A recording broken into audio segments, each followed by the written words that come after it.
있다라고 말씀을 드렸습니다. 그 정보의 원리로 우리 방사선 발생 장치도 필라멘트라고 하는 곳에 전자들이 모이기 시작을 하고 그 전자들은 굉장히 높은 열, 약 2000도 이상의 열을 가지고 있어요. 그러다 보니까 우리가 익성관에서 말하는 전자들을 앞으로 부를 때는 열전자라고 하는 얘기를 한다라고 말씀을 드렸습니다. 그래서 이 열전자가 생겨야지만이 전류의 흐름을 만들어낼 수가 있고요. 우리가 전류라고 하는 것은 플러스 극에서 마이너스 극으로 가는 전자의 흐름이라고 얘기를 했어요. 그러면 전기의 흐름은 마이너스에서 플러스로 가는 상태고요. 전류는 서로 반대의 방향입니다. 그러면 전류가 흐르기 시작하면 얘를 보내줄 수 있는 힘이 필요한데 그게 여러분 두 번째에 보시면 고속의 운동 에너지를 보유하는 상태라고 얘기를 했었죠. 그래서 이거 우리가 전압이라는 표현을 했었고요. 그럼 전자들이 생성이 되면은 이 전자들을 보낼 수 있는 힘 자체를 전압이다. 그러면 일반적으로 사용하는 전압 자체는 상용 전압을 사용을 하는데 어떻게 익성관에서는 더 고속의 힘으로 전자를 보내줄 수 있느냐라고 하는 부분이 있다라고 얘기를 했었잖아요. 그게 고압 변압기라고 하는 부분에서 일반 상용 전압을 뻥튀기를 시켜줘서 고속의 흐름을 만들 수 있도록 킬로볼트, 약 1000볼트 이상의 단위로 만들어줄 수 있다는 얘기죠. 그러면 그 전자들이 전압을 부여해서 얻게 되면 양극에 해당하는 타겟으로 간다고 얘기를 했습니다. 우리가 전자가 마이너스 극에 해당이 되는 거고 기억이 안 나실 것 같아요. 필라멘트가 만들어지면은 얘는 마이너스의 형태를 가지고 있는 거고 양극이라고 하는 것은 플러스 형태를 가지고 있는 거라고 얘기를 했습니다. 그럼 이 전자들이 움직임을 가졌을 때 전압을 부여를 받은 거고요. 그죠? 그럼 이 전압에 의해서 양극에 있는 타겟하고 상호작용을 하게 되면은 이 타겟에 있는 물질에 의해서 이렇게 방탄이라고 하는 것들이 나온다라는 얘기를 했습니다. 그게 X선의 인위적인 X선의 발생 원리였어요. 기억이 나세요? 거기에 구간적인 것들로 해가지고 뭐 전압이라고 하든지 전류라고 필라멘트 바이오 전류라고 하든지 이게 어느 정도의 힘이 들어가고 어느 정도의 양이 들어가고 그런 얘기들을 살짝 했었어요. 이렇게 얘기하면서 우리 이거 기억나실까요? 그럼 이렇게 방사선이라고 하는 게 발생이 되었을 때 두 가지의 에너지의 흐름이 나타난다라고 얘기를 했었어요. 기억나세요? 기억이 안 나세요 또?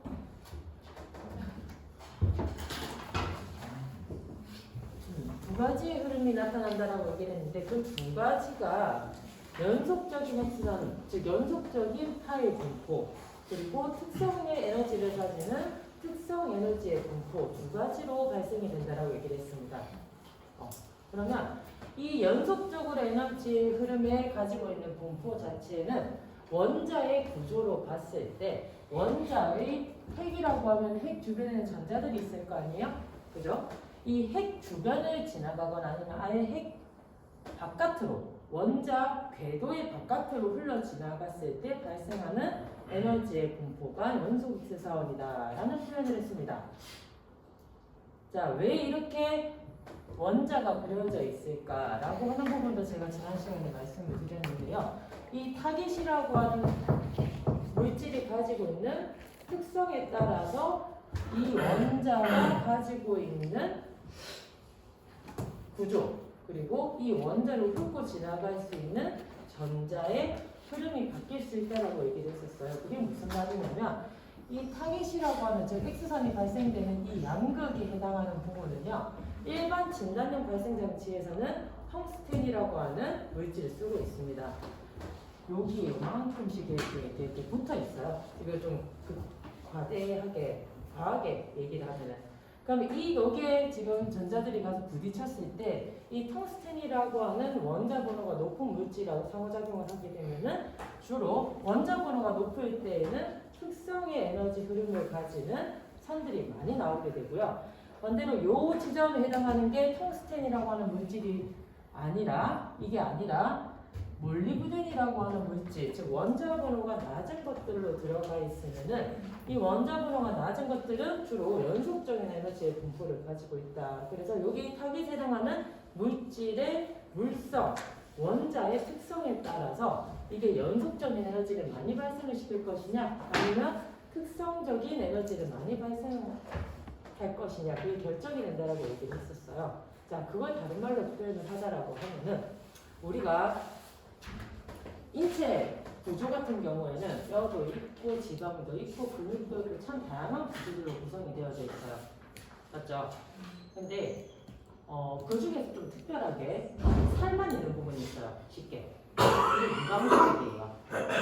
유방 같은 경우 여성이 유방 같은 남성도 유방이 있어요. 유방 같은 경우에는 그 지점에 뼈가 없어요. 맞죠? 왜냐하면 뼈 같은 경우는 폐 쪽 가까이에 붙어 있는 것이지 유방이 같은 경우에는 도출되어지는 부분이잖아요. 그래서 실질이라고 우리가 표현을 해요. 실질. 연부 조직 또는 실질이라고 하는 표현을 쓰는데 X선이라고 하는 것 자체는요. 인체를 통과를 할 때 그 투가 같은 표현이에요. 투가나 통과를 할 때 인체 내의 두께 그리고 그걸 구성하고 있는 밀도의 차이에 따라서 영상이 만들어지는 거예요.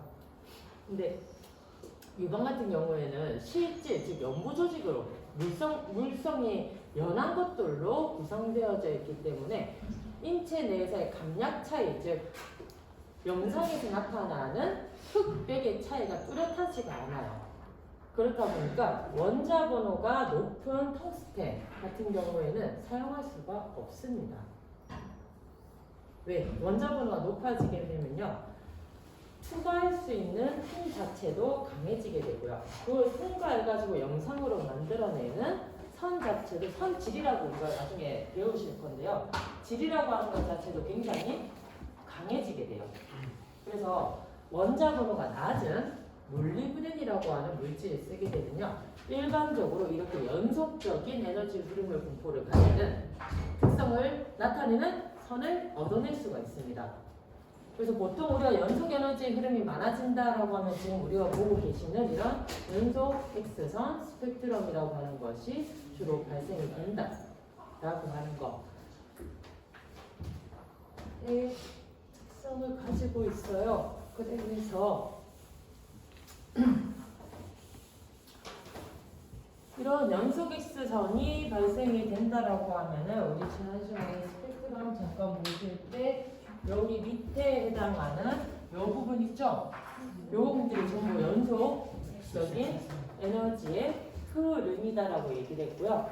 그리고 여기에 해당하는 피크가 결국은 정확하게 특성, 에너지를 알 수 있는 특성 스펙트럼을 보이고 있다. 그래서 이 두 가지로 구분이 된다라고 얘기했습니다. 우리가 방금 제가 앞에서 얘기했던 원자 번호가 높은 물질이 양극에 이렇게 붙어 있다라고 하면은 이런 피크들이 많이 나타난다는 얘기예요. 이런 피크의 개수가. 지금 여기는 단적으로 여러분들한테 보여드리려고 2개만 나타낸 건데요. 우리 원자 하나에 지금 저런 피크가 2개씩 나온다라고 치면 인체는 엄청나게 많은 원소들로 구성이 되어져 있죠. 그때마다 피크가 다 나오는 거예요. 이거 원자 하나만 우리 인체 내에서 원자 하나만 떼냈을 때 이런 피크가 나오는 거예요. 근데 이게 전체적인 구조로 봤을 때는 엄청나게 많은 피크가 나오게 되겠죠. 그죠? 그 두 가지로 구분이 된다라고 하는 거. 그럼 특성 X선이 무엇이었을까요? 특성 X선, 특정한 에너지를 가지는 스펙트럼이라고 얘기를 하면은 뭐였죠? 지금 요 그림은 우리가 원자 핵 주변을 훑고 지나가면서 연속적인 에너지 분포를 가지는 선이라고 얘기를 했다라고 하면은 특성 X선이라고 하는 것은 이렇게 나왔죠? 그죠? 정확하게 궤도 전자에 해당하는 부분에 가속된 입자, 즉 전자가 가서 이 에너지를 정확하게 주게 되면은 이 전자가 상호작용을 하게 되고 이 전자가 튕겨져 나가고 그리고 이 자리가 비어버리게 되는 공위 상태가 되어져 버리니까 내부에 있던 전자들이 하나씩 채워지기 시작하면서 그때마다 피크를 방출하게 되는데 그 피크가 우리가 얘기하고 있는 이 피크에 해당한다라는 얘기죠. 그래서 궤도 전자의 에너지 준위에 따른 값으로 결정되는 선이 특성 X선이다 라는 얘기를 했었습니다. 그죠? 그걸 자세하게 들어가진 않았지만 이 정도까지는 기억을 하고 계셔야 된다는 거죠. 자, 그러면 여기 전리 그리고 공위라고 하는 표현도 제가 지난 시간에 말씀을 드렸었는데요. 여기가 뭐였죠? 흥분된 상태. 맞아요. 또? 불안정. 네, 원자가 불안정한 상태. 근데 이 원자가 흔들리거나 불안정한 상태는 원자의 구조를 깨는 거라고 했어요? 아니라고 했어요? 네, 물성의 변화를 일으키지 않고 그냥 원자 자체만이 불안정한 상태라고 얘기를 했었습니다. 그러면 전리가 뭐라고 얘기를 했었죠? 네, 그 궤도 전자의 구조, 즉 원자 핵이 문제가 아니라 전자의 구조의 결합을 깨버리는 상태가 되어버리기 때문에 우리가 이온화되었다라는 표현을 쓴다라고 얘기를 했었죠. 말 그대로 전자 하나를 바깥으로 빼내는 겁니다. 그러면은 전리 현상이 일어나게 되면 당연히 따라서 수반되는 거는 여기 상태로 같이 수반된다라고 얘기를 했었어요. 그럼 여기 자리가 비워지는 것을 우리가 뭐라고 아까 얘기를 했었죠? 공위 상태이다라고 얘기를 했었고요. 그러면 이거를 다른 말로 표현하면 공위각이라고 얘기를 하기도 합니다. 여기까지 표현을 했었어요. 그래서 이 밑에 적혀져 있는 말 자체가 제가 PP를 드릴 건데요. 원자 번호가 큰 경우에는 뭐가 많이 발생을 한대요? 특성 X전에 에너지도 커진다라고 얘기를 하고 있죠. 그래서 아까 텅스텐이라고 하는 물질 원자 번호가 굉장히 높아요. 근데 그 원자 번호가 높은 물질을 사용을 하게 되면은 이 에너지 자체도 커지기 때문에 우리가 에너지가 일단은 크다라고 하는 얘기는 투과력이 강해진다는 얘기예요. 뚫고 지나가는 힘이 강해지는 거예요. 그래서 아까 유방 같은 경우에는 실질 그냥 살로만 되어져 있기 때문에 뚫고 지나가는 힘이 강해져도 소용이 없어요. 그냥 영상에서는 다 시커멓게 나옵니다. 근데 반대로 우리가 뼈가 밀집되어져 있는 폐라든지 머리라든지 이런 부분은 뚫고 지나가는 힘이 강해야 돼요. 왜냐?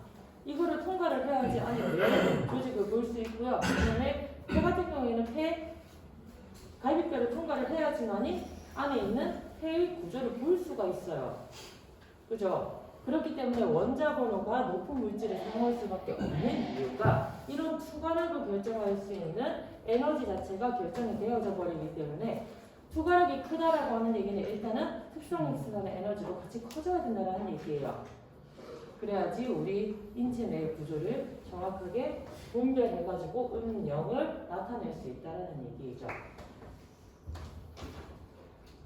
그래서 얘기하면서 이런 얘기를 했었죠? 그죠? 읽어보시고 여기 지금 감약이라고 하는 표현이라든지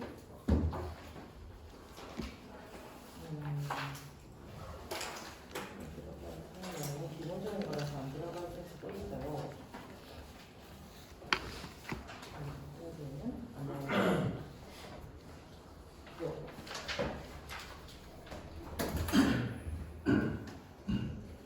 자, 그래서 X선의 기본적인 특성에 대해서 얘기를 할 때 우리가 감약, 투과, 그리고 흡수, 산란 네 가지의 특성을 주로 얘기를 할 수가 있는데요. 자, 투과라고 하는 거, 아니 감약이라고 하는 것은 말 그대로 앞에서 발생된 연속 X선이라든지 특성 X선이라든지 이런 것들이 통과를 하면서 어떻게 되는 거예요? 그 에너지가 줄어드는 겁니다. 우리가 그걸 감약이라고 얘기를 해요. 그래서 X선 에너지가 낮아지게 되면 당연히 어떻게 될까? 네, 그건 너무 당연한 거죠. 에너지가 강해지게 되면 뚫고 지나가는 힘이 강한 거고 반대로 약해지게 되면은 흡수되는 기전이 강해지는 거고. 자, 근데 제가 지난 시간에 얘기하면서 알파, 뭐 베타, 그리고 X, 감마 이렇게 나눠가지고 얘기를 했던 거 기억이 나실까요? 요거 기억이 나세요?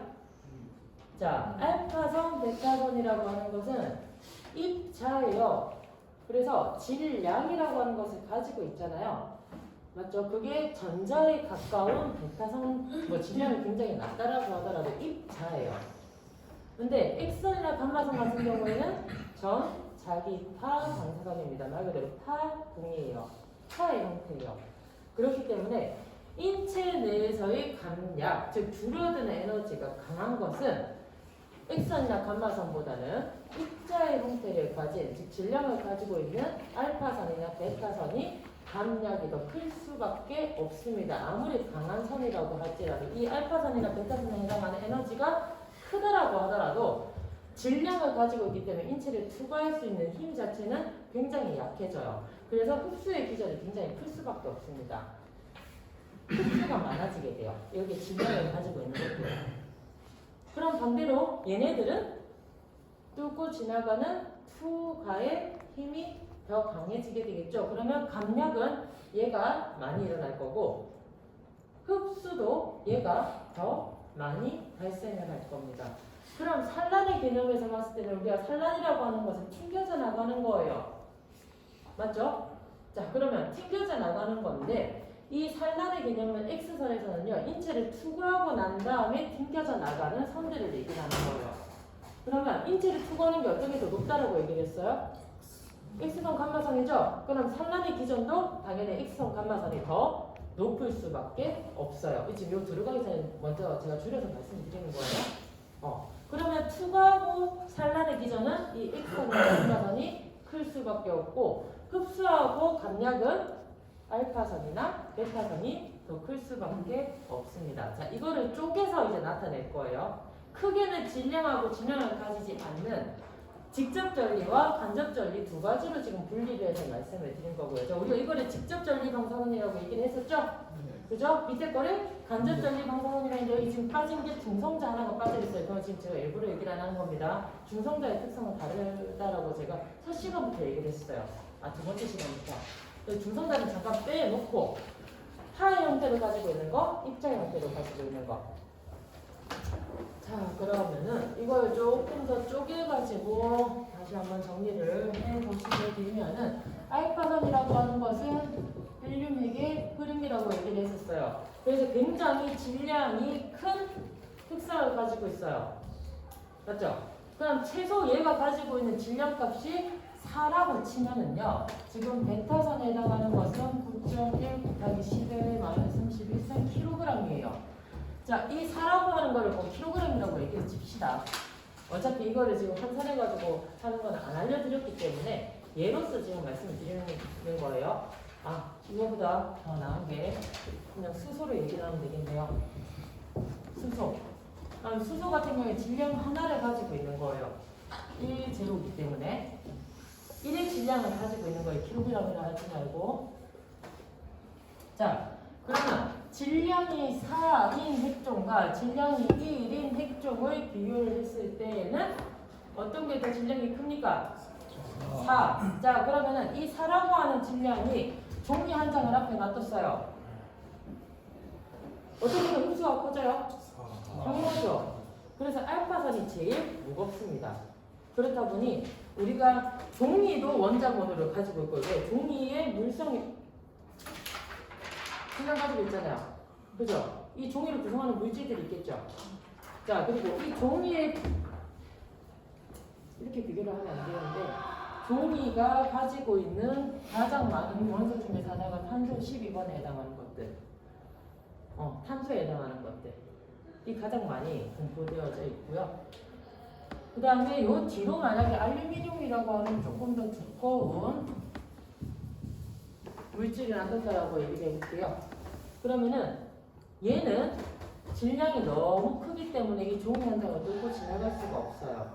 근데 반면에 얘는 질량이 얘에 비해서 4분의 1배가 더 작죠. 종이는 뚫고 지나갑니다. 근데 이 알루미늄에 부딪히게 되면은 전부 다 흡수가 돼버리게 되고 뒤로 더 이상 나갈 수 있는 것들이 없어요. 또는 요 앞에 플라스틱도 마찬가지예요.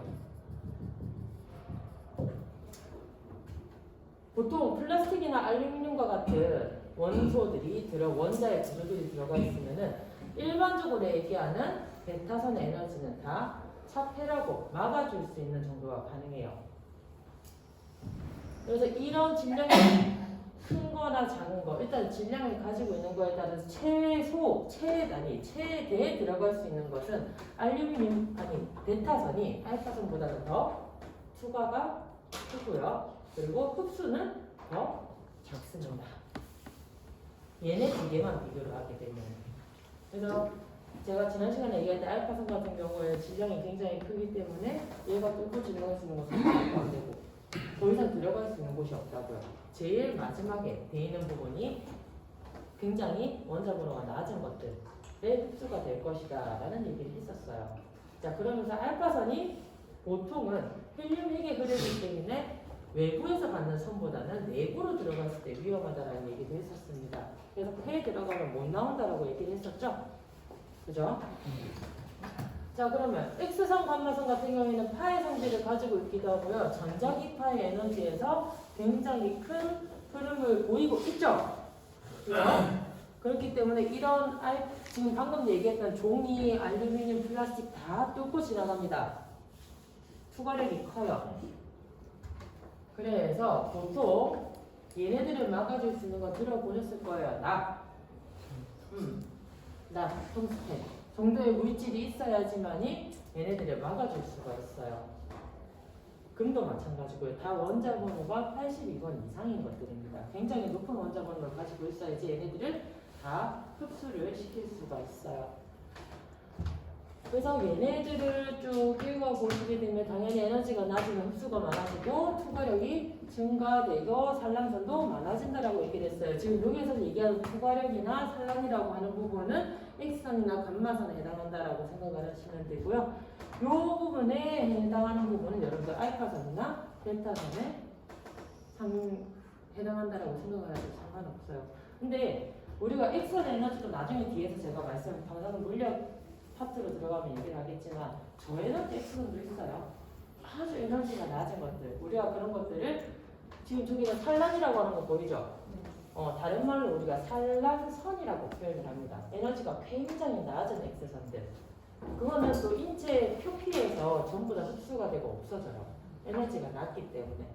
근데 지금 얘기하고 있는 X선이나 감마선 에너지가 높은 것들에 대해서 지금 얘기를 하고 있는 거고요.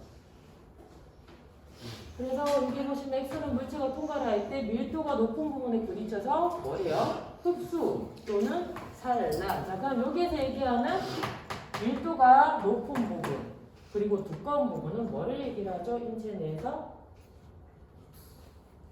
인체에서 뭘 얘기를 하는 거죠? 밀도가 높거나 두꺼운 부분 인체에서는 뼈가 될 겁니다. 그래서 뼈의 운영은 영상을 받아보면은 하얗게 나오죠. 그리고 나머지 조직들은 까맣게 나옵니다. 그 차이가 흡수 기전 차이 때문이에요. 뼈는 흡수하는 성질이 강하고요. 왜? 밀도가 높기 때문에. 그래서 X선이라고 하는 게 들어가게 되면 또는 방사선이 들어가게 되면요. 흡수의 기전이 강해져가지고 나머지 것들은 다 풍과를 하고 뼈에서는 흡수가 많이 일어나서 실제로 받아지는 영상에서는 전부 다 하얗게 나오는 거죠. 그래서 X선 에너지가 높을 경우에는 물체를 투과하게 되지만 낮을 경우에는 어떻게 된다고? 흡수의 기전이 강해지게 된다고요. 그리고 거리가 멀어지면 멀어질수록 X선의 강도, 즉 에너지하고 같아요. 우리가 방사선에서 얘기하는 강도라고 하는 것은 X선의 에너지입니다. 즉 나가는 거리예요. 내가 여기서 발생을 했는데 저기 문까지 갈 수 있는 거리를 우리가 방사선의 강도라고 표현합니다. 그럼 이걸 다른 말로 하면 X선의 세기라고 표현해요.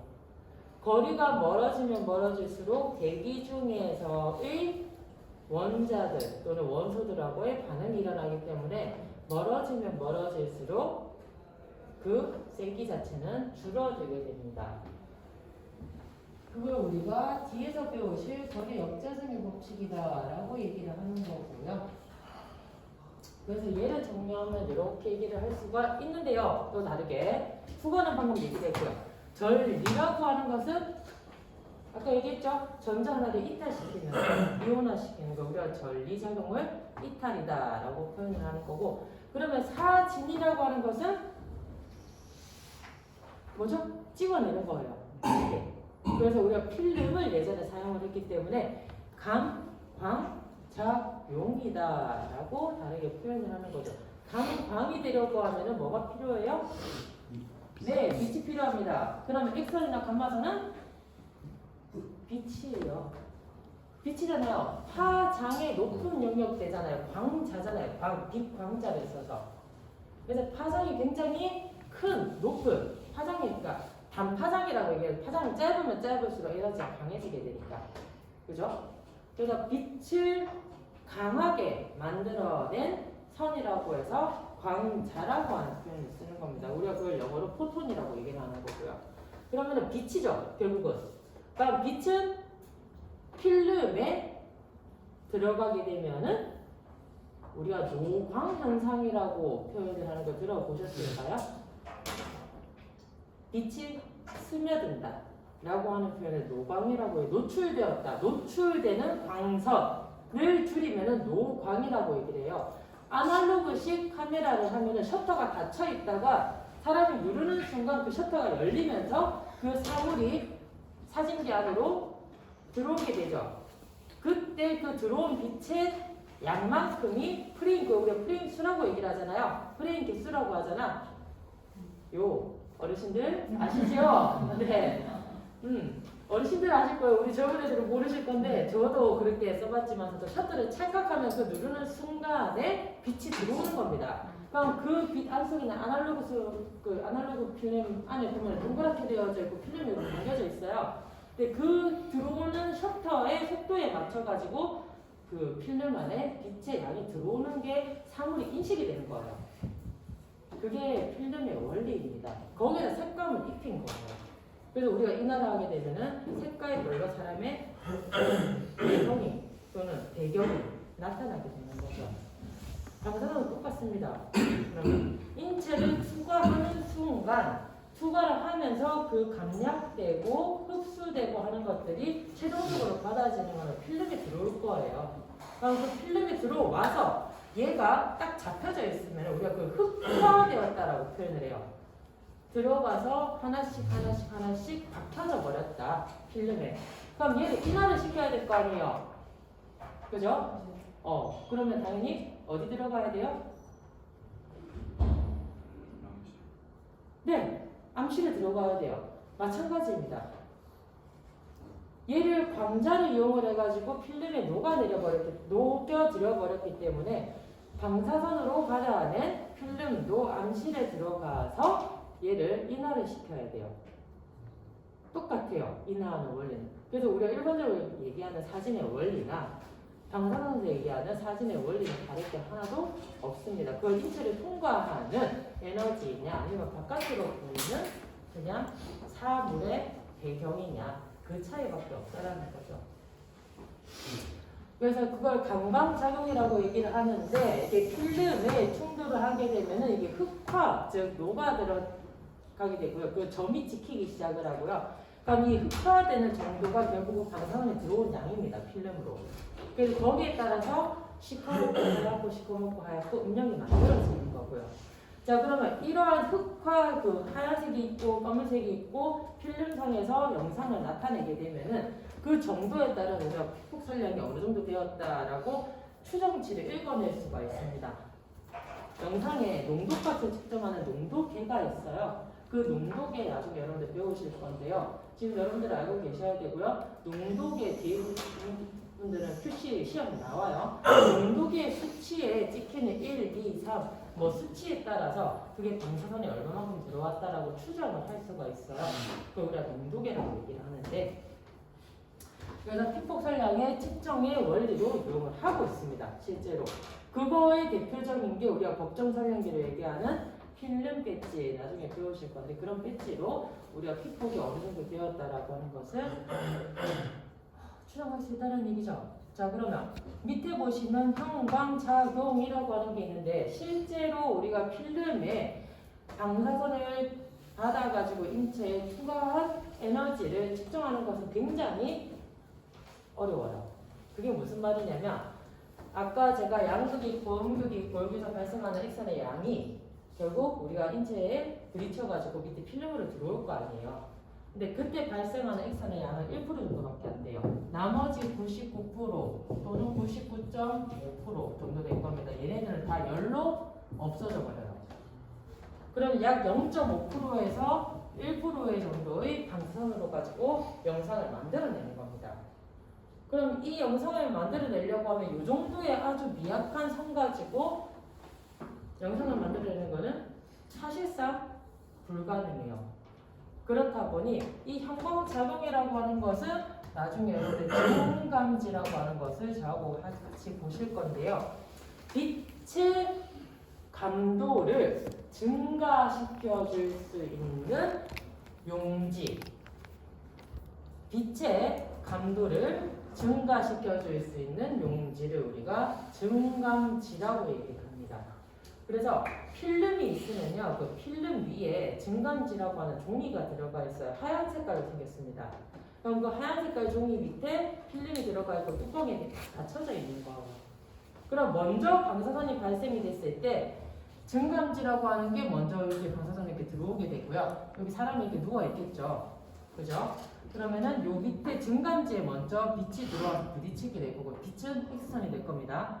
X선이 들어와서 부딪히게 될 거고, 그 밑에 놓여져 있는 이 필름에서 이 빛 위에서 만들어진 증감지에서 만들어진 빛들이 이 필름으로 들어오는 겁니다. 그러면은 위에 이 빛을 증가시켜줄 수 있는 이 증감지가 형광물질로 들어가 있어요. 형광체예요. 여러분들 형광물질은 어떻게 돼 있죠? 액상으로 흔들어 보면 노란 색깔, 초록 색깔, 분홍 색깔 여러 가지 형광물질 있잖아요. 똑같아요. 그 형광물질을 고체의 상태, 덩어리의 상태로 용지로 만들어 놓은 겁니다. 우리가 아는 거는 흔드는 거잖아요. 액체 상태잖아요. 그걸 녹여 놓은 거예요. 형광물질을. 근데 반대로 이 필름에 들어가 있는 것은 딱딱하게 굳혀진 물질들을 종이에 담아 넣어 놓은 거예요.